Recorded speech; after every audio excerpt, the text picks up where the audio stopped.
আর এই একই ভুল এবার করতে চলেছে বিএনপির তারেক সরকার। মানে শর্ত এমন যেন বাস্তব থেকে বহু দূরে, এমনই বিষয়। কিন্তু এমন কিছু শর্ত তারা চাপিয়ে দেওয়ার চেষ্টা করছে দিল্লির ওপর। We are of the view that a propitious environment needs to be created for this visit. Sheikh হাসিনাকে কতক্ষণে প্রত্যর্পণ করছেন তার উপর নির্ভর করবে তারেক রহমানের দিল্লি সফর। ভাবছেন এক কূটনৈতিক চাপ দিয়ে দিয়েছে, একটা বিশাল বড় চাল খেলে দিয়েছে ঢাকা। দিল্লিতে তারেক রহমানের ভয় কিসে?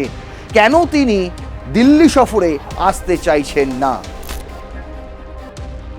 তারা একটা চাপ সৃষ্টি করার চেষ্টা করছে।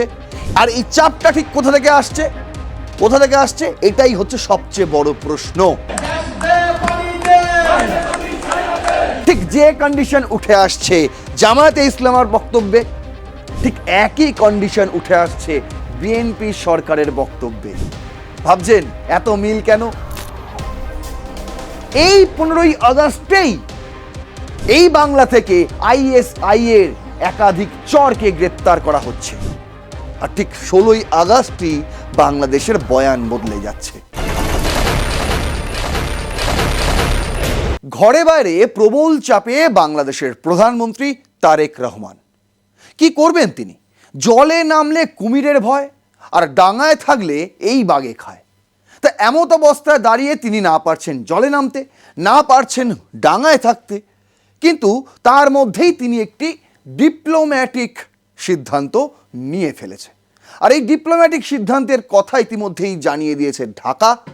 আর এই সিদ্ধান্তের কথা জানিয়ে দেওয়ার পরে তারা এক ধরনের ভারত সরকারের ওপর চাপ সৃষ্টি করার চেষ্টা করেছে।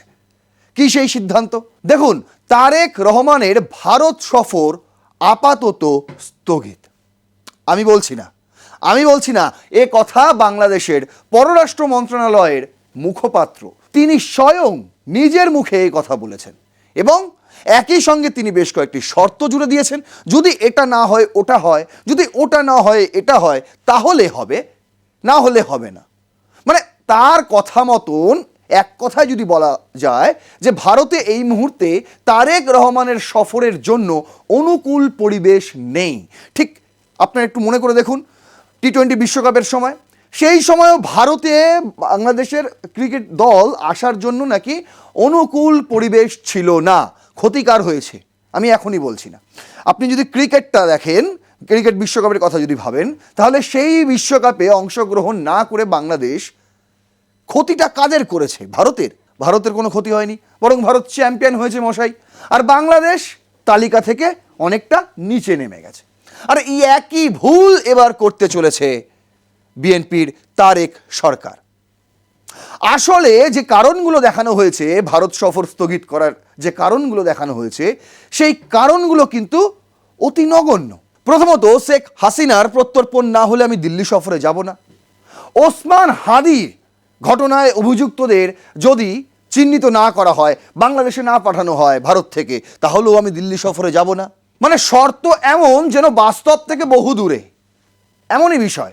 কিন্তু এমন কিছু শর্ত তারা চাপিয়ে দেওয়ার চেষ্টা করছে দিল্লির ওপর। তাতে দিল্লির কি ক্ষতি হবে সেটাই আজকে আপনাদের এই এপিসোডে জানাবো। শুরু করছি রণক্ষেত্র, আপনাদের সঙ্গে রয়েছে নারায়ণ।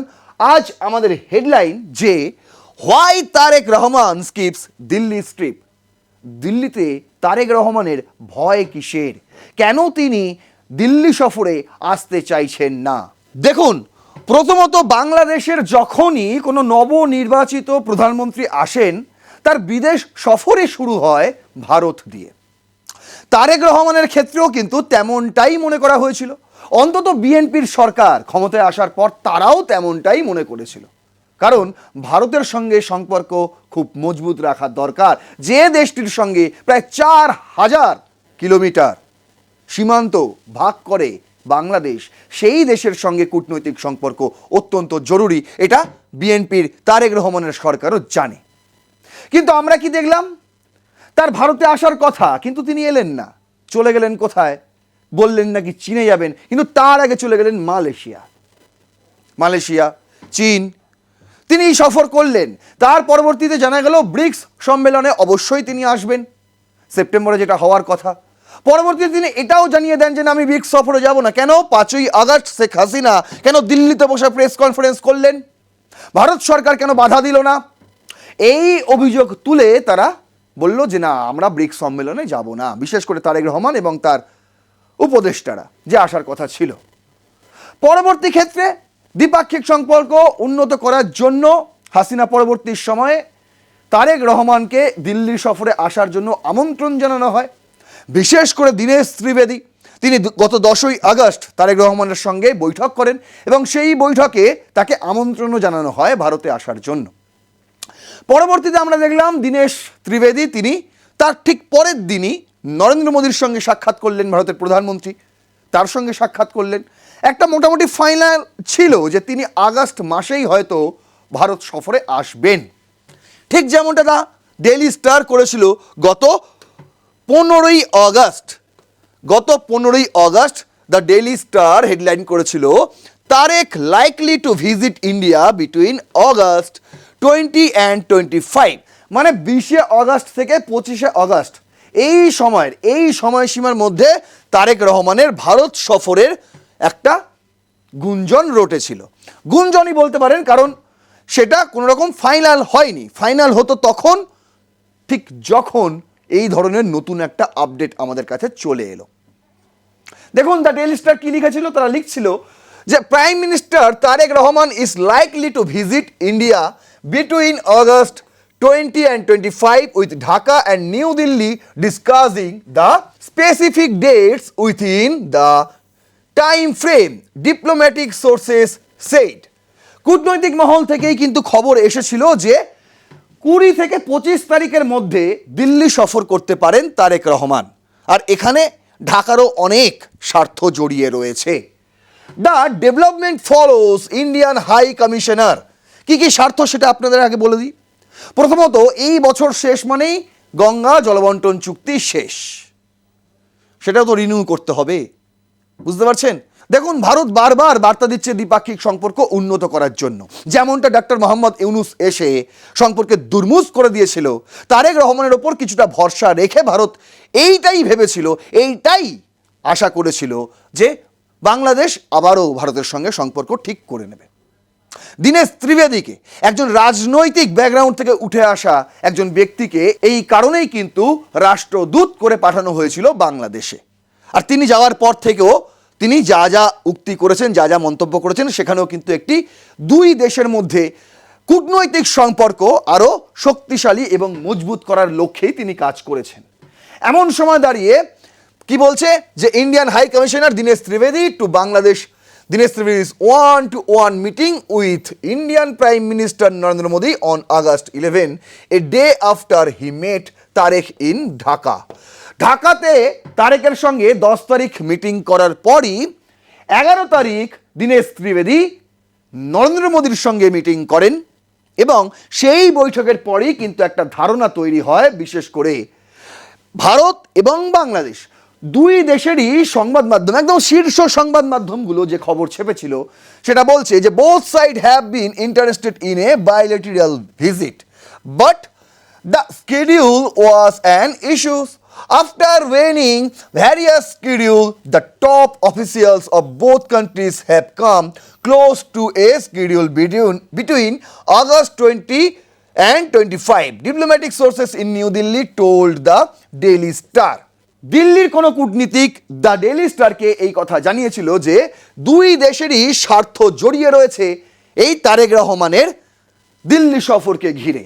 কিন্তু শিডিউলে কিছু সমস্যা হচ্ছে, সেটা শেষ পর্যন্ত দেখে নেওয়া হচ্ছে যাতে কোনো কারোর অসুবিধা না হয়, বিশেষ করে টপ অফিসিয়ালদের। আর সেটা দেখেই কিন্তু ডেট নির্ধারিত করা হয়েছিল 20 থেকে 25। One schedule under consideration in August 20 to 21, while another in August 21 to 22. একটি সূত্র কনফার্ম করেছিল যে তারেক রহমানের দুদিনের দিল্লি সফর হবে, হতে পারে সেটি 20 তারিখ এবং 21 তারিখ, এবং অন্য আরও একটি সোর্স কনফার্ম করে সেই সফরটি হতে পারে 21 তারিখ এবং 22 তারিখ। আপনার পুজো পৌঁছে যাক বিশ্বের দরবারে। প্রতি বছরের মতো এবারও আর প্লাস নিউজ নিয়ে এলো শারদাঞ্জলির সেরা সম্মান 2026। অংশ নিতে সকাল 10টা থেকে সন্ধে 6টার মধ্যে সরাসরি যোগাযোগ করুন আমাদের অফিসে অথবা কল করুন 9836323248 এই নম্বরে। শারদাঞ্জলি শুধুমাত্র আর+ নিউজে। কিন্তু তার আগেই 16 তারিখ 16ই আগস্ট, এটা 15ই আগস্টের খবর আপনাদের আমি দেখাচ্ছি, মানে তার ঠিক আগের দিন দ্য ডেইলি স্টার এই খবর ছেপেছিল। আর ঠিক তার পরের দিন 16ই আগস্ট কি বিবৃতি জারি করা হলো সেটাও আপনাদের জানাবো।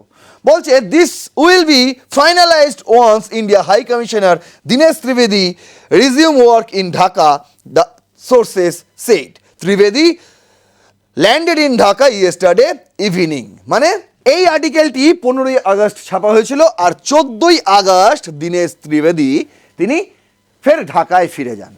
ভাবুন, প্রথমে 10ই আগস্ট তিনি তারেক রহমানের সঙ্গে বৈঠক করেন, তারপর 11ই আগস্ট তিনি মোদির সঙ্গে বৈঠক করেন, তারপর তিনি দিল্লি সফর সেরে 14ই আগস্ট তিনি আবার ঢাকায় ফিরে যান।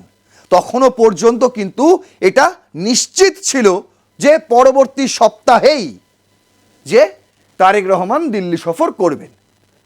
অথচ 15ই আগস্ট দ্য ডেইলি স্টার এই খবর ছাপার পর 16ই আগস্ট বিবিসি বাংলা তারা এই হেডলাইন করছে যে তারেক রহমানের দিল্লি সফরের সম্ভাবনা আপাতত বাতিল করলো Dhaka.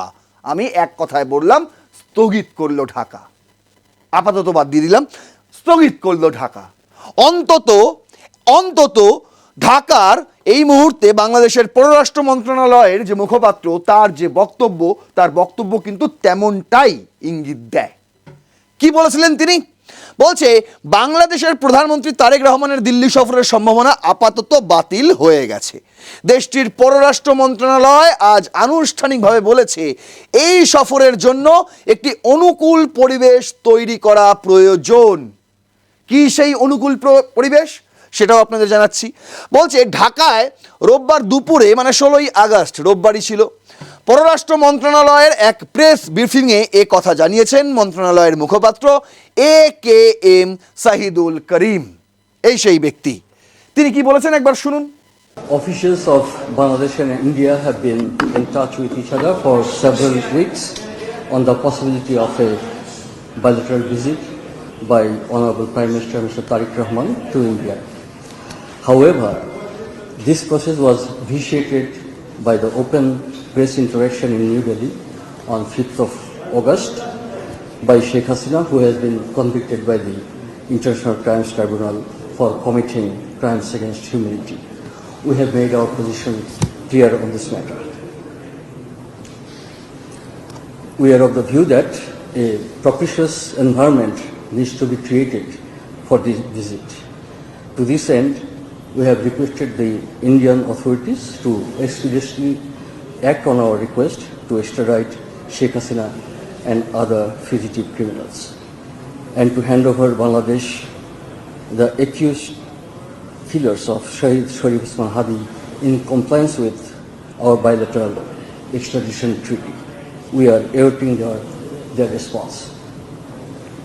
We reiterate that we will continue to pursue our Bangladesh First policy to promote friendly bilateral relations with other countries, including our neighbors, on the basis of sovereign equality, national dignity, non-interference in each other's internal affairs, and mutual benefit.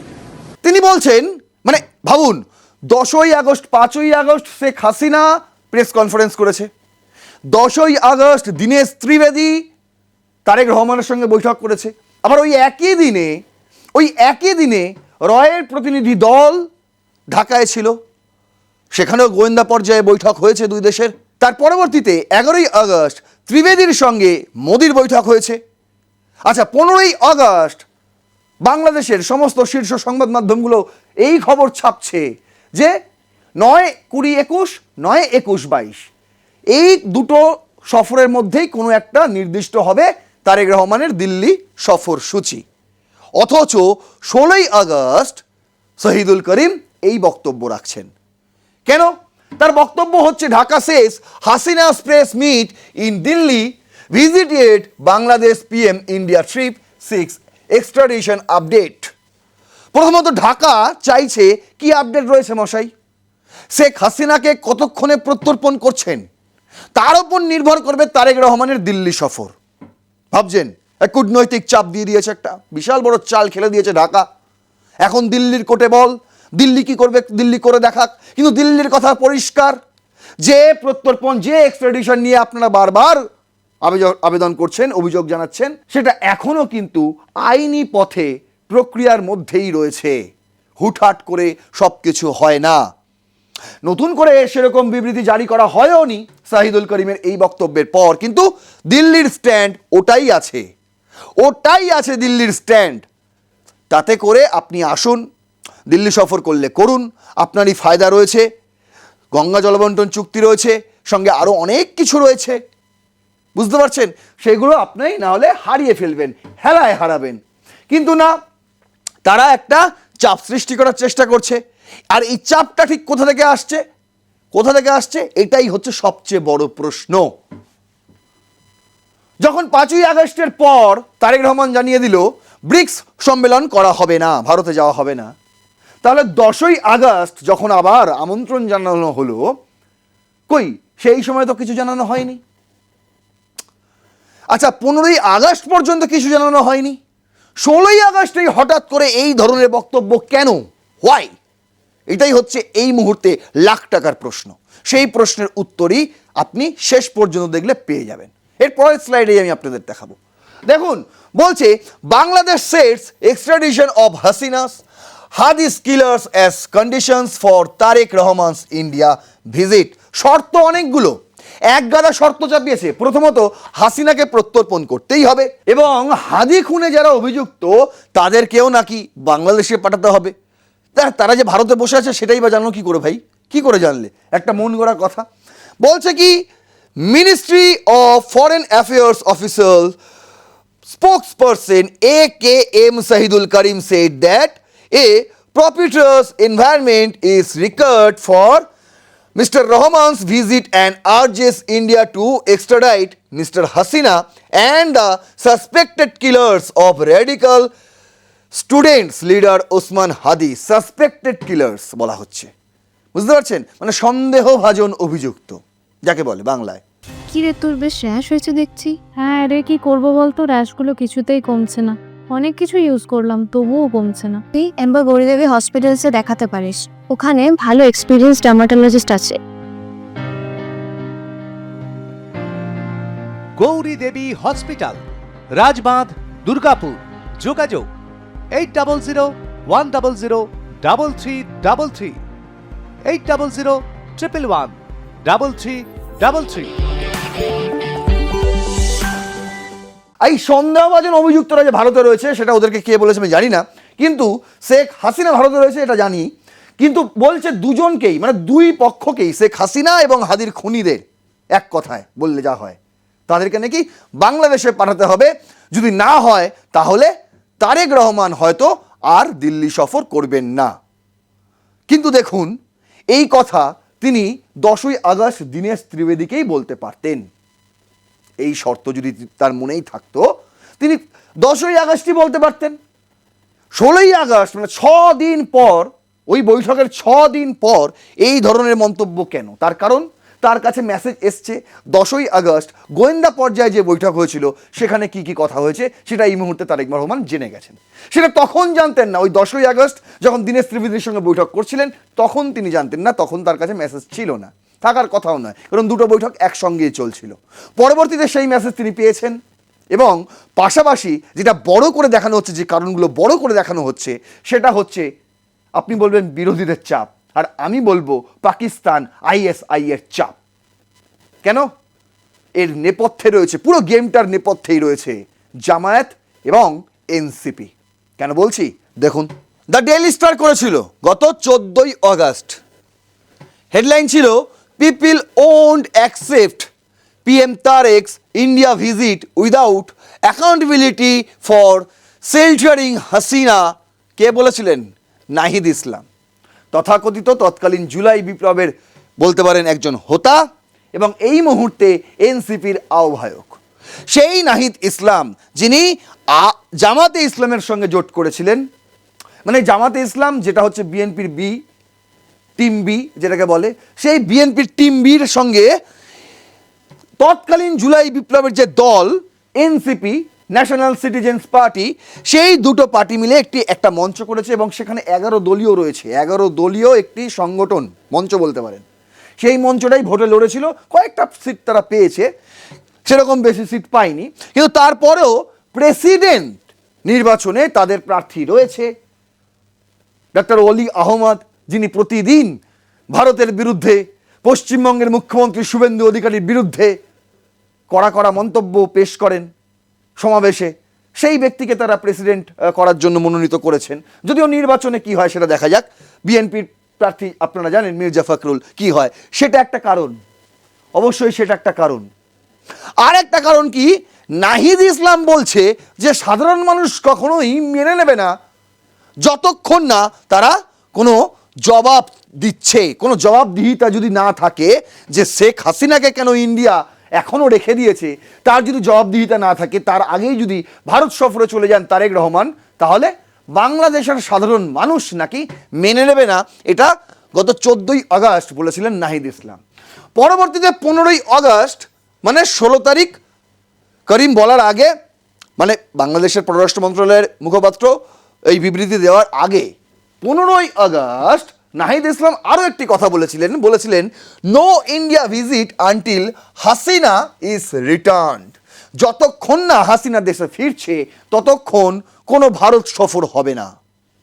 ভাবুন, 15ই August তিনি এই বক্তব্য রাখছেন, আর 16ই August বাংলাদেশের পররাষ্ট্র মন্ত্রণালয়ের মুখপাত্র তিনি এসে জানিয়ে দিচ্ছেন ওই একই কন্ডিশন, ঠিক যে কন্ডিশন উঠে এসেছিল এনসিপির বক্তব্যে, ঠিক যে কন্ডিশন উঠে আসছে জামায়াতে ইসলামের বক্তব্যে, ঠিক একই কন্ডিশন উঠে আসছে বিএনপি সরকারের বক্তব্যে।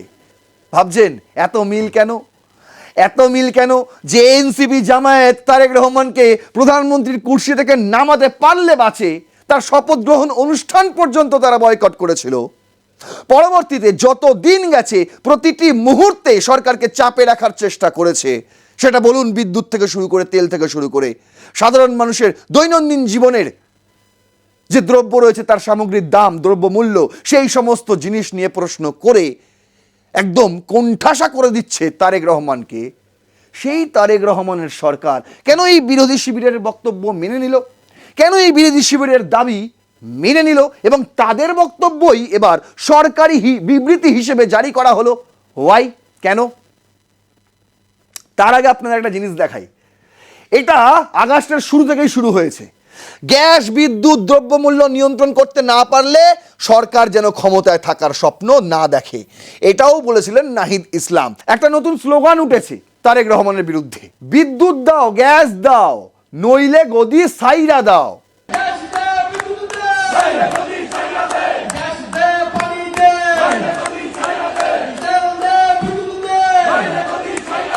কাকে বলছে? তারেক রহমানকে বলছে। মানে তারেক রহমান যতক্ষণে গদি ছেড়ে চলে যায় সেটাই তারা চায়। এমত অবস্থায় দাঁড়িয়ে নাহিদ ইসলাম, জামায়াতে ইসলাম, শফিকুর রহমান এদের কথাবার্তা শোনার কারণ কি? তার কারণ তারেক রহমান জানে নেপালে আবারও শুরু হয়ে গেছে। অনেক বিপ্লব হয়েছিল নেপালে।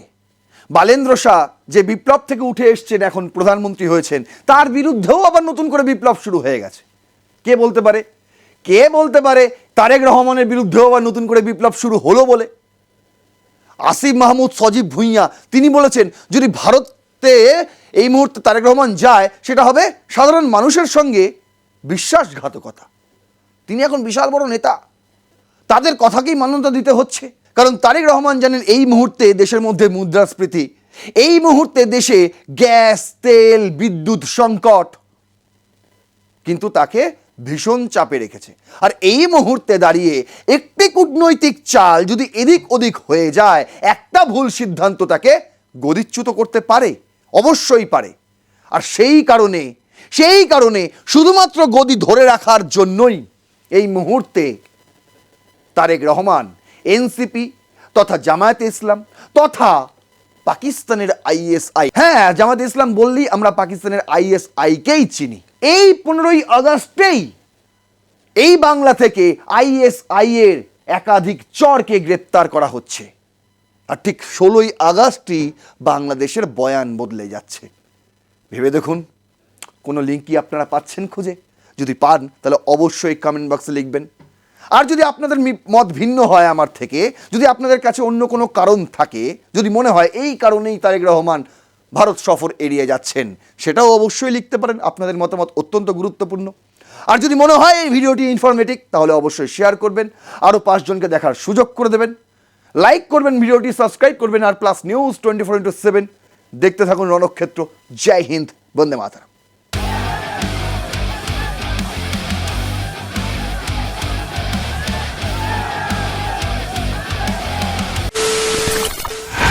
খবরের নামে প্রতিদিন সন্ধে আপনার ড্রয়িং রুমে কি শুধুই চিৎকার চেঁচামেচি খেয়ে আসে?